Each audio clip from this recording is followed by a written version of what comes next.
Hello everybody. I'm just outside on a kind of cloudy Sunday afternoon with Benny. Yep, Mr. Benny. We've been out just enjoying the fall foliage in our backyard. Hi everyone.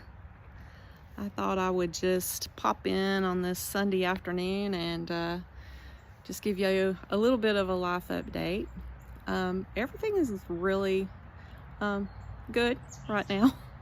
It has been a challenging month. My mother lives in Western North Carolina, and I grew up in Western North Carolina, and most of you know that Helene affected Western North Carolina very much. My mom lives in Brevard, and Brevard was affected. Her home was affected. On Thursday before the storm, I kept watching the weather reports, and I woke up on Thursday morning with this very strong impression, and I'm going to say it's from the Lord, but it's also just common sense. I was looking at the latest reports and was seeing that it was coming on as a Category 4, and it was already raining. It had already rained several inches here and had rained several more inches in Western North Carolina. And before I even got out of bed, I had decided that I was going to go get my mom and bring her here, because even though we were going to be affected by Helene, the path was going to take it precariously close to my mom's home, to Brevard in that area. It was actually supposed to go a little west of there, but it turned out my premonition was correct, and they ended up getting in the direct line of the eye, which actually caused my mom the most problems. My mom doesn't live in a flood zone, but the winds and the rains were just so hard that there was so many trees that fell, and there was also a lot of landslides there. There wasn't a landslide near my mom, but my mom had a tree fall on her deck of her house, which is just adjacent to her bedroom. But the house, other than just a little torn vinyl siding on the house from the limbs of the tree, her house was intact.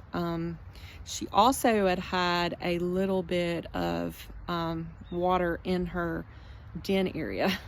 And this is the second time this year that's happened. The first time was due to a pipe break, and we had to totally remodel the den area of her home. And we had just done that in May, and now this. But we were smart. We went with some waterproof flooring, which turned out to be a very good thing to do. There was only an inch and a half of rain, or inch and a half of water in her den area, and while Mom was here and we had no way of communicating with people, we had actually heard from one of the neighbors at 9 o'clock on Friday morning. But she didn't have a direct line of sight to Mom's house. She could see the house. She could see there wasn't a tree on the house, but she couldn't see the deck area. And she told us everything was fine at the house. But we did not find out till Sunday evening, when her neighbor had to drive approximately 20 miles in order to get a cell signal. Cell service was just completely down in most of Western North Carolina. Only a few spotty areas had cell signal. And one of the neighbors had driven 20 miles away in order to call us and other people, their family, to tell their family that they were okay, and told us that there was a tree on the deck and water in her den, but they had taken care of the water. The neighbors had mopped that all out. The paneling in her den, the new paneling, was wet, and it has warped the paneling some, but her house is livable. And compared to what so many people in that area have suffered, she was basically unaffected. I mean, she stayed with me for about a week and a half, and then I took her back home and we got things cleaned up, and really the neighbors, and the tree had been removed by her family friend who is also her contractor. The deck's not been rebuilt yet. That's low priority. I mean, the contractor there, all the contractors up there are just trying to get people who had severe damage to their homes, just trying to get people back in their homes. So, you know, we're not mad about that. You know, if it doesn't get rebuilt till the spring, it's okay. You know, it's okay. So, Mom can get in and out of our house. Okay, it's not a problem. So, we're just, you know, waiting until all that can be rectified. We were fortunate that the deck will be covered by insurance, but the water part won't be because it was a flood. The water in May was covered because it was because of a broken pipe, but any kind of natural disaster and flooding, you're on your own. And I just can't imagine these people who have lost homes, what they're gonna do. Because some of them a lot of them are gonna have mortgages, but no home. They're gonna be paying on a mortgage on a home that's no longer livable or no longer even there. So it's a lot, and I really feel for those people. But the people there have been amazing. The people of North Carolina and the surrounding states and all over the country have just been amazing. It's just unreal how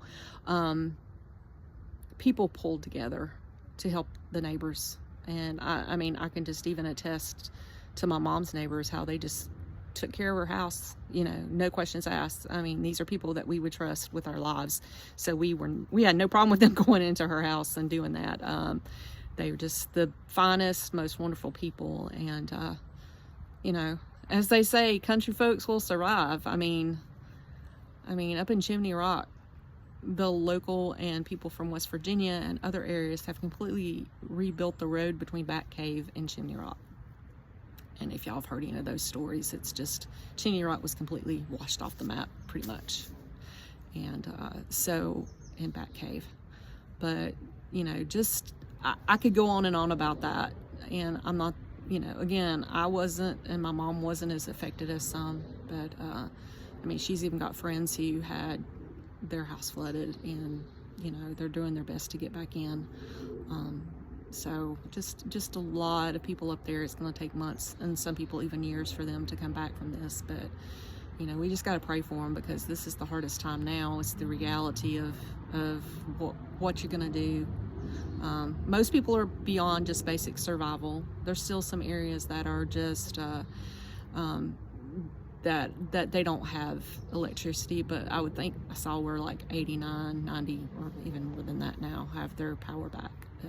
It's a lot of people's problem is access because of the landslides, and they're even calling it a geological event. Not just a hurricane, it was a geological event, because there were over 1,600 landslides in the area, and 2 major ones in Transylvania County where my mom lives. So, but it's just unreal.